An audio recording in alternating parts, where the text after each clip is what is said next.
খালি বলে ওঠেন ওঠেন ওঠেন, জামা গায়ে দেন, গেঞ্জিটা ওখানে ভাঁজ করা ছিল একটা, গেঞ্জিটা পরাই দিয়ে উঠাইলো। আমার তো হাতটা ধরে আছি, বাবুরও হাত ধরছে, ওদেরও হাত ধরছি, কিছুতেই ওরা শুনে না। বলছে আমরা দিয়ে যাবো আধা ঘন্টার মধ্যে, কিছু চিন্তা করো না। অনেক অনুরোধ করছি, হাত ধরে কান্নাকাটি করলাম যে বাবা কিছু করো না, শরীর খুব খারাপ, হাঁটতে পারে না।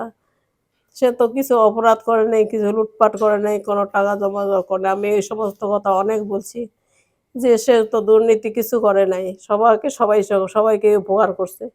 কেন তোমরা কোথায় নিয়ে যাচ্ছ বলো, যে এইখানে নিয়ে যাচ্ছি, আসবে এই আধা ঘন্টার মধ্যে আমরা দিয়ে যাব।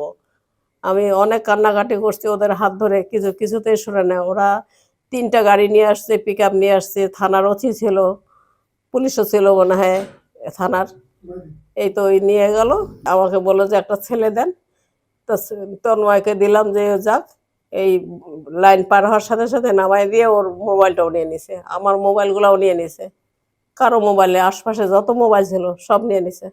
যে ছেলেগুলো ছিল এখানে সবার মোবাইল টোবাইল নিয়ে কাউকে বাইরে পাঠা দিছে, কাউকে মনে করেন মোবাইল নিয়ে নিছে। সবাই তো আতঙ্ক খেয়ে গেছে।